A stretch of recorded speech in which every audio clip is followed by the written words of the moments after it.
Good afternoon นะครับ everyone how are you today ครับ are you good okay so I hope that everyone is fine today นะครับ so nice to see you all again so sorry นะครับ that on last Wednesday I had to go to the hospital นะครับ so I couldn't have the class on last Wednesday but anyway we are going to have the makeup class นะครับ this evening นะครับ sorry that it is a bit late tonight again because like I mean like most of you, I mean, all of you will be available after 6 p.m. today. So we have like the makeup class on this late afternoon at 6 p.m. Right. Okay นะครับ let's talk about like for what we studied on the last class นะครับ on the last class we talk about module number 9นะครับ that is the module before the last oneนะครับ that is about like managing system support and security นะครับ we talk about maintaining นะครับ we talk about the maintaining of the systems นะครับ after the system goes live already and whenever we have the um, system นะครับ that has been using in the company already normally every system need to have the support นะครับ after the system live already because it's possible that some of the functions นะครับ might go wrong might goes wrong or some output might show like the error นะครับ or might just like give some error value but when we test the system นะครับ it worked very well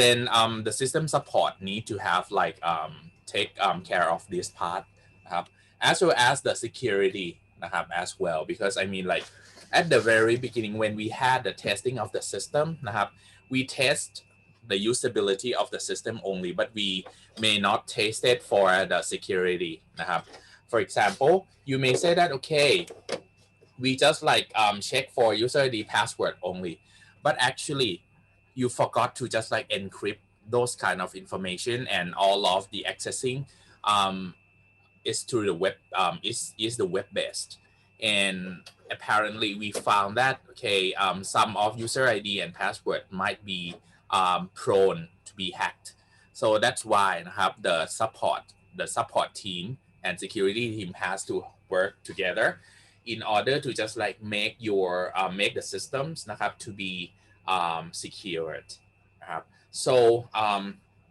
the successful and robust system needs to have the support นะครับ needs to have they often need the support so and I told you on the last class that most of the time นะครับ more than half of all IT department efforts go into supporting existing system because you may not develop everything all the time when you finish developing at least นะครับ maybe 6 months or 1 year after that you need to have just like very very serious support and after that นะครับ some part of the people นะครับ for example you may assign the work to the help desk team to do the supporting of the current system and after that the development team just like preparing for like another system development นะครับ so that's why more than half of the efforts goes to supporting tasks นะครับ in for the system so when we talk about in this module we talk about two major parts one is support the other one is security นะครับ um, it begins whenever we start using the system นะครับ when the system go live until we don't use the old system anymore นะครับ so that is the end of the useful life but anyway even you say that you stop using the old system already นะครับ but the data นะครับ from the old system must be secured anyway you may need to have like the backup procedure นะครับ or if you say that okay you don't want to use the old system and its data anymore because every single piece of data is migrated to the new system already so how can you do with the old system you may back up in the DVD นะครับ or in the tape in the backup tape and keep in the cabinet forever นะครับ if there is no problem about the new system นะครับ you don't use the data of the old system anymore นะครับ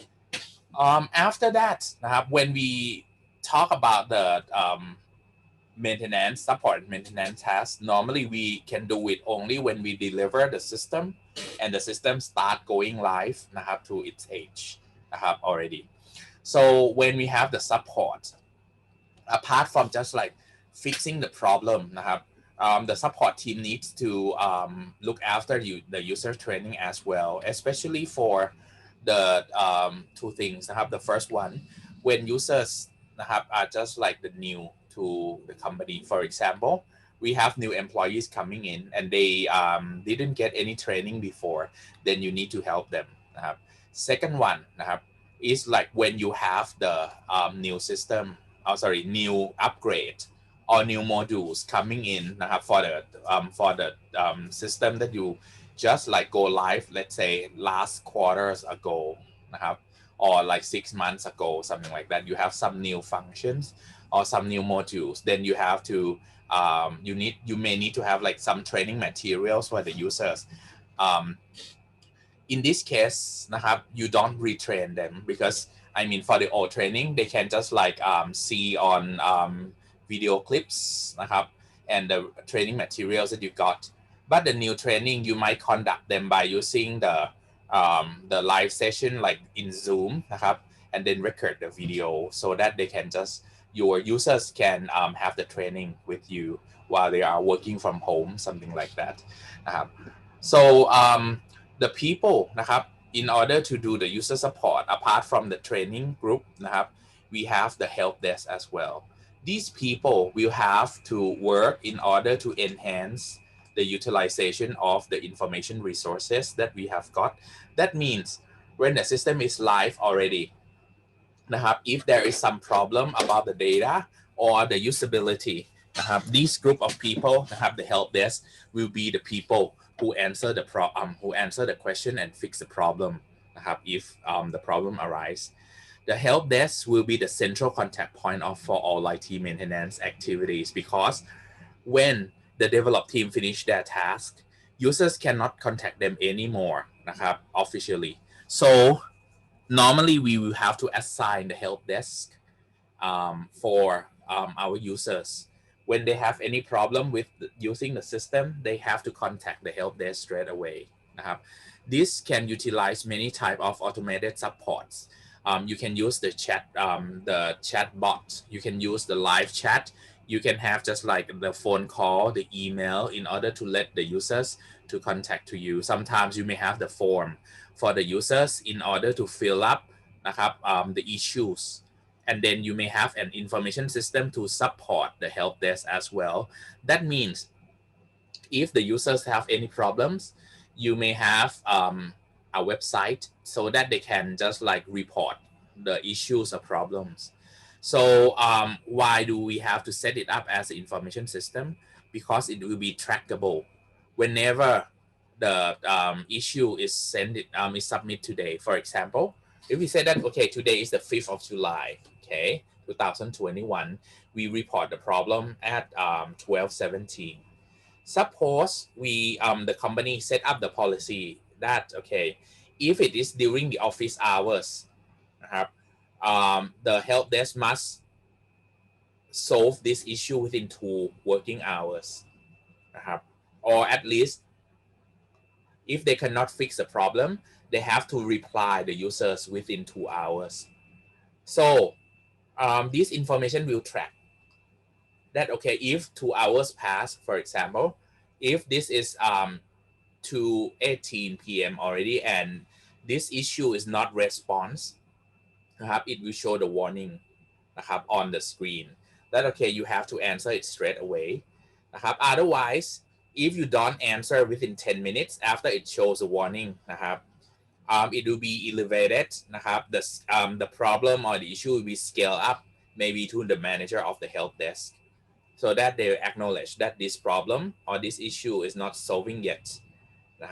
And if we say that the policy of the company is that within 2 days, the problem must be solved. If it is, so for example, if the problem or if this issue is the urgent issue, is the highest priority, you have to fix it within 2 hours. So it depends on how users just like give the priority of this issue. If it is the highest priority within 2 hours, If it's not solved, it will be scaled up to the manager of the help desk. In another 2 hours, if manager cannot solve this problem, นะครับ or does not follow up this issue นะครับ and allocate it to their team นะครับ the head นะครับ who is responsible for the help desk, maybe the director of IT นะครับ or CIO, they have to just like see this message and then they will just like follow up what's going on. This might be the information system that can track the information นะครับ so after that นะครับ when we have the help desk and user support already นะครับ okay, let's see. In terms of having user support, I told you that sometimes นะครับ in some company we need to have the user support from outsource นะครับ so in this one นะครับ in this one it means that okay for some company they recruit นะครับ the people นะครับ as the outsourcing support as well in case that in their company นะครับ cannot provide like the staff enough in order to help solving this problem. But anyway, for the outsourcing issues, it might be possible that for the offshore call center, even though they can trim expense and free up our valuable human resource in our company, but you have to think about phone wait time, support staff performance, and online support tools. Sometimes, I mean, firstly, you have to think about the time first. The time that, okay, let's say, if you say that, okay, your company has the staff, and the customer who normally work from 8 a.m. in the morning until 10 p.m. How can you allocate the team of the outsourcing, offshore, call center to help solving the problem, So that means if you say that, okay, you would like to hire people from Vietnam, from India, or from China to help solving this problem, you have to also check for that time as well. And also you need to have the automatic system in order to just like redirect the call to that call center in that country when the time for the specific period of time as well. For example, if we say that, okay, if the customer call to our call center in Thailand after 5 p.m. the call will be automatically redirected to the people from India instead, let's say. And when Indian call center just like answer the question until 10 p.m. already, then it's just like sent back or forwarded back into Thailand call center. Or we may say that, okay, during 8 to 10, it will be forwarded to to China or to Vietnam call center instead. So it depends. You have to set up the policy first. And what are tools that you can use? Every single location for the help desk must be able to access the same resource. So that when the call, the line is redirected to that call center already, they should be able to see the same thing as like another call center too. Okay. After that, we talk about maintenance tasks that are like couple of major maintenance that are corrective, adaptive maintenance, perfective maintenance, and preventive maintenance.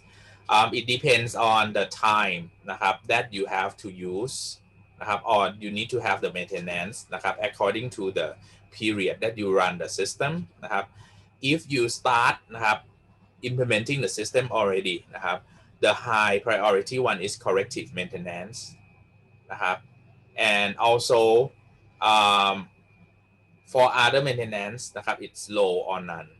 For the early operational life, you can see that the medium ones are adaptive maintenance, and also preventive maintenance as well, while the corrective is low. When you have been using the system for a while, for example, let's say 1 year, 1.5 years, that it should be about the middle operational life. You can see that the adaptive maintenance in terms of minor enhancement and major enhancements are medium or medium to high, as well as the perfective and preventive maintenance as well. Before we finish using นะครับ of that information system, for example, when 3 years pass already, corrective maintenance is another time, because before you move to the new system on the next 3 years, you have to make sure that the data that you transport นะครับ or you just like migrate to the new system is okay. So corrective maintenance is important ครับ while the adaptive maintenance for major enhancements is important as well, because it will be the time that you migrate the system for the users from the old one to the new one. Then you may have like some major enhancement as well. So that's why it's medium to high. While perfective and preventive maintenance is low, because we are going to stop using the old system in the next 3 years already. In the third year already. Okay. After that นะครับ I talk about the maintenance tasks นะครับ starting from corrective maintenance. Corrective maintenance it means to maintain the system นะครับ to be correct all the time นะครับ so you have to diagnose and correct the errors in an operational system นะครับ respond to errors in various ways depending on nature and the time as well. That is important. Worst case situation is a system failure, means that if you cannot fix that problem to run as normal, you may have to stop or shut down the system. Let me just share the experience to you. Long time ago นะครับ more than 20 years ago, I was in the team to develop the SAP for SCG Group นะครับ At that time, they set up the budget for 1 billion baht นะครับ Long time ago, 1 billion baht was so expensive. 1 billion baht was not for hardware and software, but it also include training. It's also include infrastructure that we had to use, because I mean, like at that time, 20 years ago, many of the computers at that time was so slow, and SAP at that time, they didn't have the web-based one. So that means you had to install the client software of SAP into each computer, and some computers it was not support the specification, the minimum specification of SAP. So many computers at the time would be replaced. So that's why those are like the money. So what happened was we started using the SAP นะครับ for some modules นะครับ we had to run the system นะครับ in parallel because we know that okay, it is possible that some company นะครับ because SCG had like various companies, and the products that they sell are so have been so varied. For example, some companies produce the cement powder นะครับ Some companies produce the water tap, sanitary bowl or toilet bowl, something like that. Some company produce the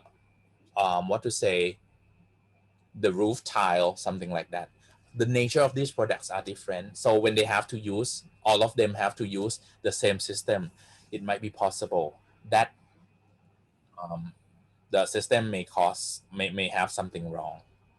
And on the first day, we launched the system. The costs of the product were wrong. What's going on? We will never know that the cost of the product is wrong or right.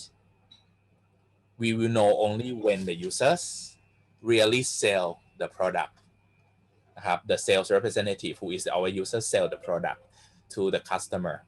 What happened was, when they sell นะครับ they click sell. For example, if they sell cement powder 10 tons นะครับ the price that we charge the customer may be, let's say 2,000 baht per tons. If you sell 10 tons, that means the price that you sell to the customer, you will receive the money for 20,000 baht, let's say. The cost per ton, if we say that the cost per ton is around 800 baht per ton, right? Okay, that means for 10 tons, the cost should be around like 80,000 baht. But the problem was that the price was just like 20,000 baht. Sorry, the cost was just 20,000 baht only. So the accounting department said that it's not okay.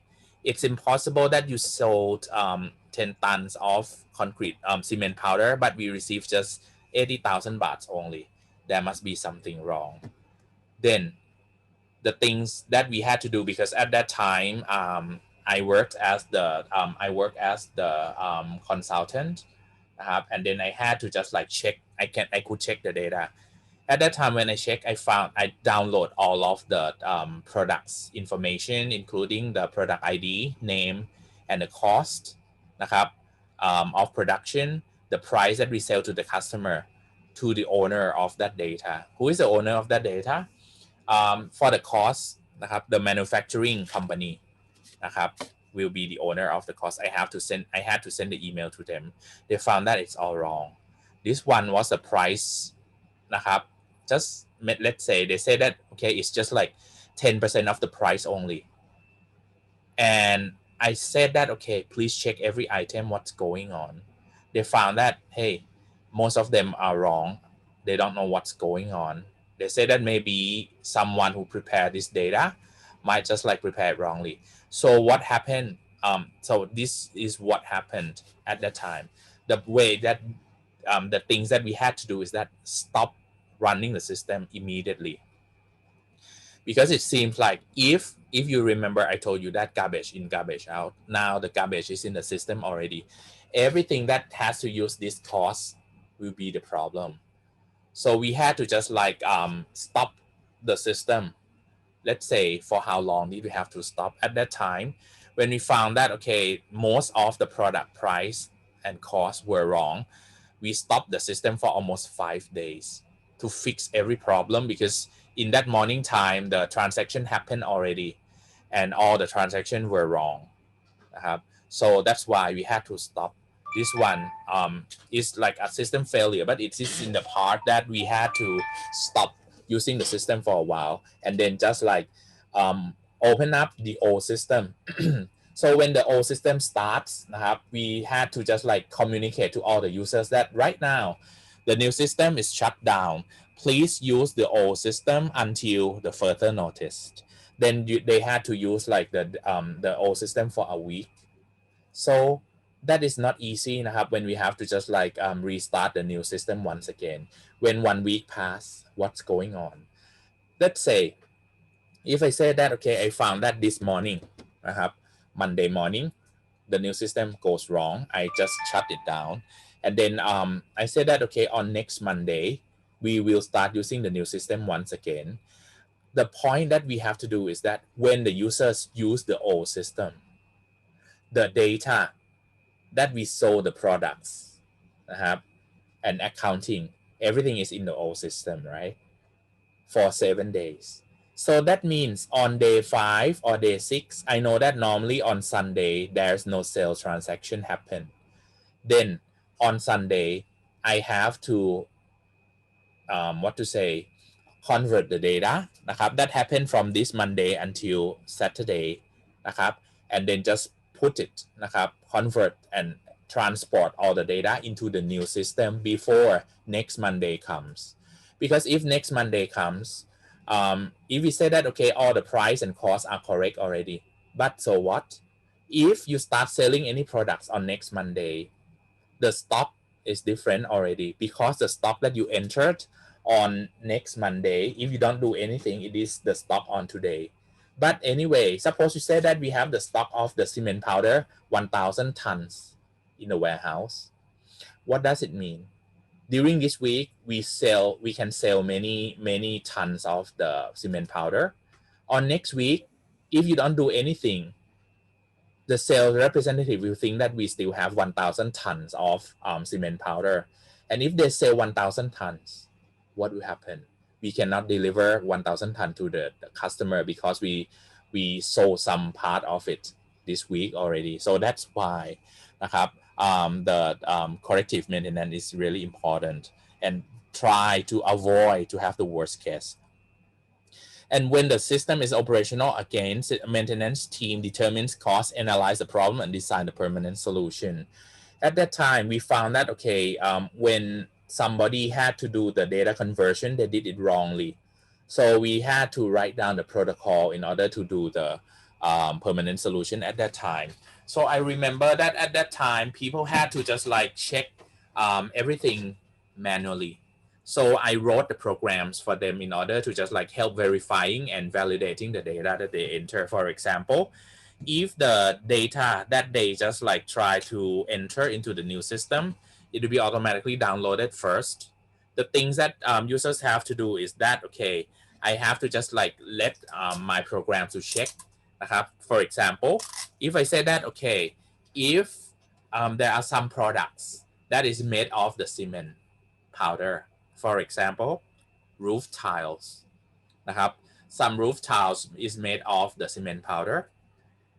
When we say that, okay, in the SAP system, they have the formula as well that, okay, in order to produce one piece of roof tiles, how much, not how much, what is the weight of the cement powder that you have to use, so that we can just like calculate the cost correctly. For example, if we say that one piece of the roof tile, you have to use around 2 kilograms of cement powder, and then they just see the cost over there. If the cost of cement powder to produce the roof tile is cheaper than the cost of the cement powder นะครับ in the manufacturing company, that means the cost is wrong. Then we show the warning to the users that, okay, please check. For example, if we say that, okay, the roof tile manufacturing company spend around 20 bahts นะครับ for 2 kilograms of the 2 kilograms of the what to say cement powder.